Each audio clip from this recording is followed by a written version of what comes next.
Robert Monroe, a wealthy radio executive, started spontaneously coming out of his body. And as he's passing through the inner band that surrounds the earth, he gets stopped by an entity there. I know why you started coming out of your body. And he's like, why? He says, oh, because it's a pyramid-shaped roof and it's made out of copper. So there you have it. Earth was created, according to this information that Monroe came across, Earth was created as a garden and humans are just a crop to create loosh for some other entity. Welcome to the Woo There It Is podcast. And so after absorbing this information, Monroe goes through all of the stages of grief. And finally, he realizes, I need to talk to Inspec about this. He asks the Inspec, are you the ones who are collecting this loosh from us? And the Inspec is like, no, we're more just interested in helping humans attain their purpose. But they tell him that it's basically love that is being farmed. So very powerful feelings of the love emotion is what creates this loosh. And Monroe kind of thinks about it. Oh, if I'm going to create it anyway, and it's not like I'm miserable here. You know, it's not like there's anything wrong with my existence. And so he kind of stops feeling so badly about the fact that planet Earth is a garden and we're all crops. I kind of see his point of view. And there's more to it as well, but that comes later. But then Monroe is like, well, what is the entity that created Earth? This is insane. The Inspec takes him straight to it, straight to this someone or this entity that created Earth to mine loosh. And the vibrations that are coming off of them are so powerful that the Inspec has to kind of form a barrier through which Monroe can appreciate, can look at these entities. And they're these giant glowing beings. He's in total awe because they're radiating love, so much of it. And he can see these rays that are emanating from them. And he wonders what it would be like to touch it. And his guides are like, you can try it if you want. And so he touches one of the rays. And here's what he says happens. In an instant, the shock spread throughout all what I thought I was. What I was could not yet handle the reality of it. Yet I never again would be the same, even without remembering. And the indescribable joy of knowing that it did take place and the echoes would reverberate in me throughout eternity, whatever my eternity was. And so this is a profoundly joyful experience for him. So doesn't that change your idea about loosh? It kind of changed mine. But what about Barry?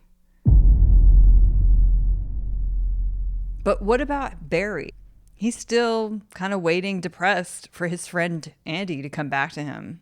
And Monroe meets up with him again and tries to tell him, dude, even if Andy comes back to you, even if he graduates from this Earth experience, he's still going to be just a completely different entity. He won't be Andy anymore. So your friend is gone, essentially. And Barry is like devastated. But then Barry says, I know, you can teach me what it's like to be human. And so Monroe's like, okay, I can try that. He starts showing Barry what it's like to be a human being. And unlike any other entity in the universe, human beings think that they can die. And so they have certain rules that they play by, it completely affects every aspect of our lives. We probably don't even realize the ways in which it affects us. And so Monroe shows Barry what it's like to kind of struggle for food and for sex and for shelter and all of those things, those aspects of being a human being. And Barry's like, but he kind of doesn't really get it. And Monroe even takes Barry to the sex pile. He shows him all the different urges, including the sex pile. And Barry's like, ugh. And I don't know how much of a point that makes, but he shows it to him. And then Monroe takes Barry to the outer rings of the planet where it's less dense and where some of the dead people that are there exist in a more sort of tranquil state. They're not as controlled by whatever, all the noise and the cacophony. And Monroe finds this friend of his that he would interact with occasionally. His friend's name was Charlie. I guess he'd known Charlie when he was living. And Charlie has, in the afterlife, Charlie is at a lake house and he's just enjoying, he would make the sunset. He would just kind of somehow create his own sunset whenever he wanted. And that would be kind of his pastime. And Charlie has a girlfriend. It's kind of interesting. All of these things happening in the afterlife for Charlie. And Barry says hi, you know, they meet each other. And so he kind of sees that. All right, cool. And then Monroe says, all right, I've got another person I want you to meet. And so that's when he takes him to the way outer rings. And he takes him to this entity who exists on the outer rings named Bill. And Bill basically was a helper entity. He would help those human beings on the inner rings. And Bill is not a human anymore. At least he's dead. But at one point he had been human. So he'd gone through the whole human experience. And Monroe introduces Bill to Barry. And Monroe can tell that Bill kind of knew Barry was coming. And there was a part of Monroe that thought, you know, I think Bill and the Inspec, my guide, I think they've all kind of orchestrated a lot of this interaction between me and Barry. And then Bill interacts with Barry, and what Bill says to Barry shuts Barry down completely. Bill and Barry start to interact. Barry asks Bill if he's a human, and Bill's like, I was once. Barry asks Bill, do you want to know what I am? And Bill's like, well, I do know what you are. I know all about you. And Bill asks Barry, hey, so what did you learn from all those lessons that Monroe took you through? And Barry's like a little kid when he's answering. He's like, well, being a human is really interesting. It's really crazy. There's like games upon games and then even more games. And so many people are playing them and then they don't even know why they're playing them anymore. They completely forget what the whole point is. It's nuts. And Barry had come from a star system where all they did was kind of play games. That's kind of all they knew. And when Barry explains that, Bill says, well, that's very well put. It's games upon games and nobody knows why they're playing. It's true. It kind of is true. But Barry still kind of doesn't get the whole thing. He's like, I don't get it. Like, who's keeping score? And also, what is this weird emission that humans seem to have? It's called emotion. What is that? Here's where it gets really interesting. That's when Bill says to Barry, well, emotion is the points to the score. Emotion is what makes the game seem so wild, but it is the game, the one game in which all other games are played. The big game is to control and develop this emotional energy to its most effective condition, which is vaguely set by us humans as love until we graduate. The more we score, the more fun it becomes. Most of us here, and he's talking about sort of the outer rings where Bill is, we spend our energy going in to help other humans, however and wherever we can, to improve their score and so have more fun. So that's what life is supposed to be. It's supposed to be fun. And then that's when Barry's like, I don't really get it. I have no idea what love is. And Bill says, of course you do. And Barry's confused, like, what? And Bill says, why are you here now? Why did you take the trouble to come back from KT95? Why have you been hanging around? Why did you want to go through this one easy lesson with Monroe? Why not just go back to KT95 and play some more games? And that's when Barry completely collapses within himself and he just goes offline. It's this huge realization for him and it just completely takes him out. And Monroe says the only time he's ever seen any other beings do something like that is when they're newly dead and they're having to just contend with this completely different reality that they had no idea was there. And Monroe's like, dude, is he going to be okay? And Bill is like, he's got it covered and you can just leave him with me. So Bill knew what he was doing the whole time. He knew that this interaction that he was going to have with Barry was going to be deeply impactful for Barry. So Monroe just leaves Barry with Bill and he goes back to his body. We'll get back to Barry, but the next time Monroe leaves his body, his inspect decides that it's time for him to see the future. So Monroe goes out of his body, meets with the inspect, and the inspect's ready to show him something very different. They say, do you want to see the planet sometime around the year 3000? And Monroe's like, nah. Just kidding, of course. So he went to go see the planet 3000 years. Actually, I'm not that interested in it, surprisingly enough. But it's who he meets there that makes it interesting. And so they show him, here's a possible future, but it's not necessarily human beings' future. So just bear that in mind. So he flies out and he flies over, basically he can tell what's Japan. And they fly in a little bit closer.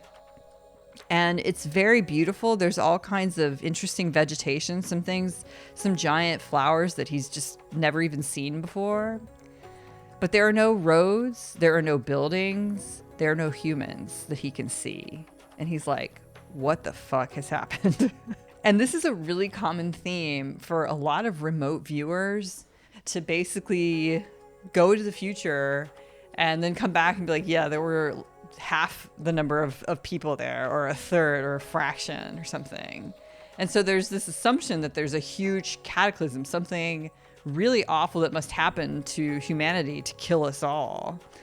But the inspect tells him something very different.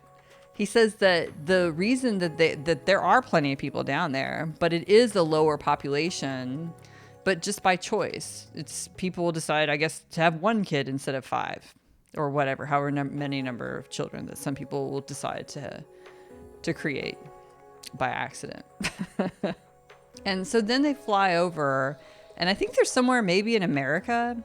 And he lands, the inspect lands him on a rolling green hill, and he's in physical form, which has never happened to him out of body. So now he has a body, and he points out the fact that for whatever reason, he's this gawky, sort of younger 20s person again. So he's the skinny beanpole, and he's like happy that he has hair again, but he's like, why do I have to be such a dork?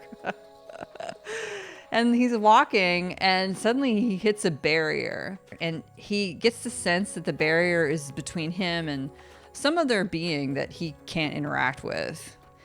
And then he hears another man say his name, and so he's like, oh, it must be somebody I know. And he sees a man and a woman walking towards him. They're young and beautiful and perfect. And Monroe's like, hey, I don't know who you are. And the man says, yeah, you know me. And he says, not in 1,000 years would you believe it. It's more than 1,000, so now you better believe it. And Monroe realizes it's Barry.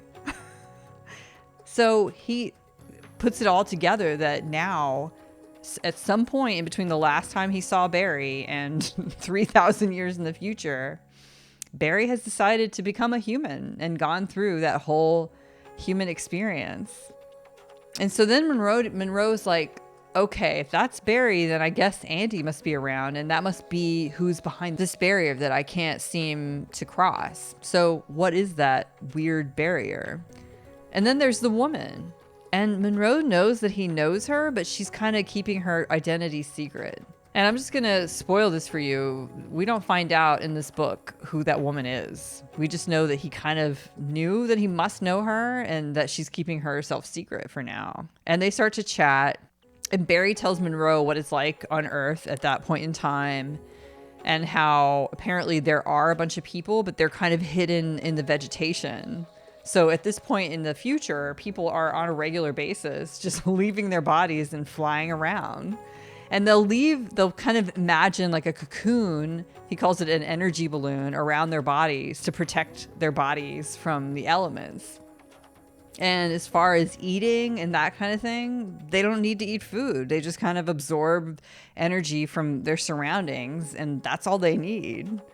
But if they want to, they can make just whatever they want just by imagining it. And she, right there and then, the woman, right there and then, makes him an ear of corn, and he eats it. And so they show him how to kind of just how they drop their bodies off. So he and the two of them just leave their bodies in the woods, and then they just go flying around. They go see some of the interesting vegetation that he had noticed when he was flying over Japan. And then they decide they want to show him what they call the dorm. And as he had mentioned earlier that as he was floating into Earth, that really nasty band of energy that was surrounding Earth, and then that would get lighter and lighter as it would go out away from Earth. That all that nastiness, all that gray cacophony and fear and anger and loudness, it had completely dissipated. It was totally gone. And instead, there was just this thin band of like crystalline sort of white energy around Earth. And that's what they call the dorm. And all of these people are up there. And so as soon as he goes up to the dorm, he's kind of getting burnt because all the light it's too much. And so the beings around him kind of dim their light so he can handle it. And so all of these people, they're alive, their bodies are on Earth, and they're kind of spending their time in the dorm. Well, what are they doing? And the woman tells Monroe that they're making loosh. So they're just making and generating loosh freely and willingly. And they don't mind that this is sort of their function. They enjoy it. But what else do?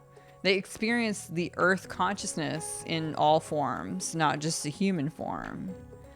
And that's when Barry is like, come on, dude, let me show you something. And he takes Monroe down to Earth, and he shows Monroe the experience of being a jaguar, of being, I think, a giant fish at one point, of being an eagle in the sky. Monroe experiences all of that, and it's glorious. And Barry's just having the time of his life, showing Monroe all this cool stuff. And this is what humans do in the future until they're ready to graduate. Well, what does graduating mean? And he asks her, the woman, well, what does that mean to graduate? And she says, I don't know, but it's just the next step after this. Whenever I guess you've had the entire Earth experience, you move on to the next level. And he gets the sense that that's where his inspec is. He thinks that her next step is exactly where his inspec has gone, whatever that exactly is. And pretty soon his guides tell him it's time to go. And she knows that too. She can tell what they're telling him. And he goes back to his bed, back to his body in 1982. And only 8 minutes had passed. But remember in the last episode, when in one of Monroe's visions, he looked up into the sky and he could see fleets of triangle-shaped aircraft? Well, this next event might be related to that. So for several months after he'd gone 3,000 years in the future, he didn't really have any interaction with his inspec. And he was okay with that because he knew that essentially his purpose was just to experience life now. But then one day he just felt really sleepy and he had to take a nap, and boom, he's back with his inspec. They take him to the outer ring of the Earth, and he looks around for Bill because that's where he left Bill the last time. But Bill has graduated and is no longer there. And then they take him even further away, and that's when he sees this giant spaceship, and it's a physical spaceship right there in the sky. And they tell him it's not a human construct. And they say there's actually many of these all around the Earth right now. And they say their origins are of your physical universe, but not necessarily of your time reference. So they're there, but in a different time. I don't get it either. And then they take him even further out. And that's when he can see just tons of activity surrounding all of these different beings, all surrounding Earth and focused on Earth. And that's actually not usual. And his guides say this is what we call the gathering. These have manifested from other nearby energy systems, only to witness the big show, as you call it. This big show, which is about to occur, is actually a very rare event. The conflux of several different and intense energy fields arriving at the same point in your time space. It is this rarity that has attracted so much attention. In terms that you can perceive, it may occur once every 87 million of your Earth years. And they tell him that with the energies that are present in the Earth right at this point in time, there are very few events that are probable. And they say one of these events is that your time space may be altered, as well as that of neighboring energy systems. Your time space may be altered. And they said the other possibility is that a new energy would be created. Time space may be altered. Could that be like a huge nuclear war? I mean, I hate to say it, but then the other possibility is that a new energy will be created. And all the beings are very interested in this. So to us, nuclear war sounds pretty much like the worst thing ever. But to them, it's just like, oh, I wonder what's going to happen. But the guides say that this is essentially what is happening is this huge crisis that may actually yield an opportunity. But it's unclear what that is. And he says, well, what if we miss the opportunity? And they say, well, basically humans will eventually perish. Good Lord. And he says, well, what are you going to do in that case? Well, we'll just basically start the same thing on some other planet with a new set of humans. No biggie. And that's all we know about that. But it's March of 2026, and I would say there are many crises afoot, but also many opportunities, a lot of them just not really spoken about. So the question is, which way do we choose? And have we already made that choice? I don't know. I guess we'll see. But anyway, Monroe isn't quite done yet, and neither is Barry.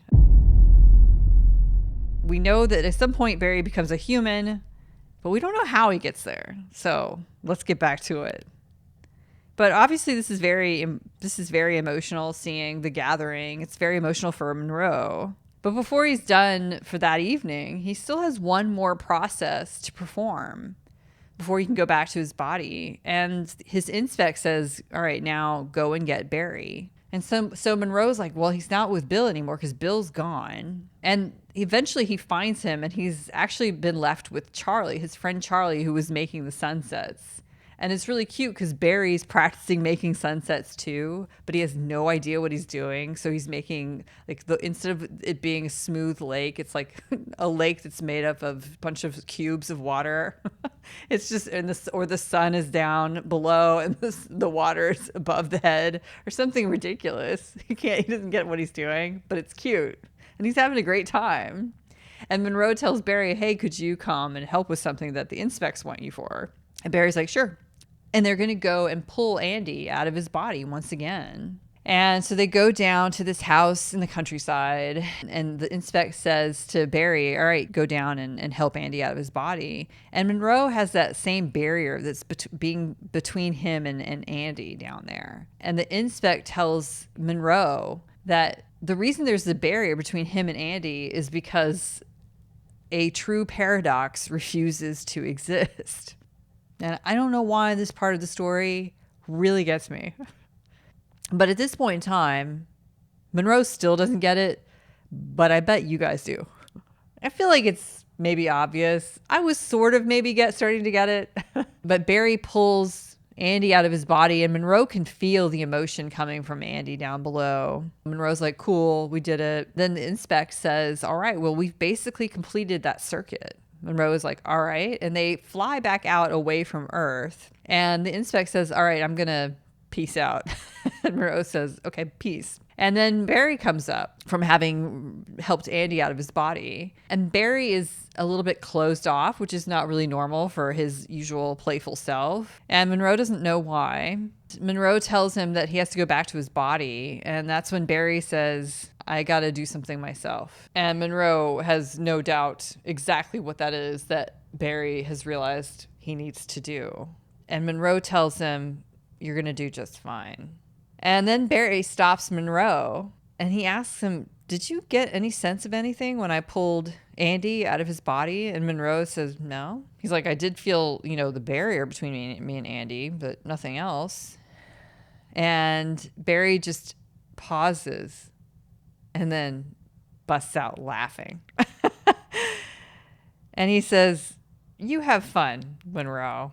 And with that, Barry goes down to the way station, the exact same one that Andy went down to Earth from to become a human. And it's clear that Barry is now on his way to going through the same experience. And then Monroe goes back to his body and he's lying there and he's just kind of thinking about what's just happened. And then he kind of thinks back to that house that they went to pick Andy up from. And he realizes that house had a pyramid-shaped roof that was made out of copper. And he finally pieces it together that it was him the entire time.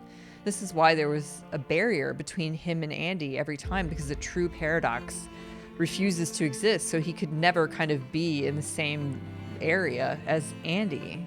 And I don't know if you guys put that together a lot faster than I did. It took me a little while. And when I finally realized it, I just thought, oh my gosh, this is the most unbelievable story I've ever read. This is why his guide said, all right, we want you to help this entity named Barry.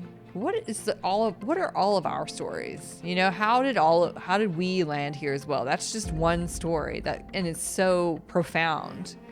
And just the way, Barry finally realizing that he's not going to have his friend back and he has to evolve. And Andy Monroe had made that decision for himself. He kind of knew that he wasn't going to ever grow or learn or evolve in any way on KT-95.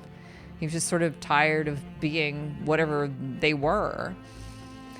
And so he had to go through this hellish but amazing experience that it is to become a human being.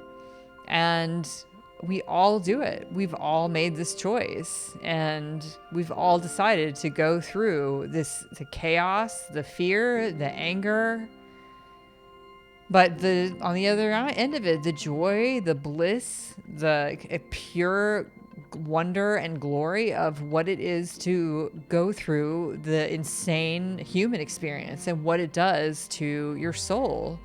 And Monroe, on a regular basis, he says he would run into entities that had gone through the Earth experience, and they all clearly believed that it was worth it.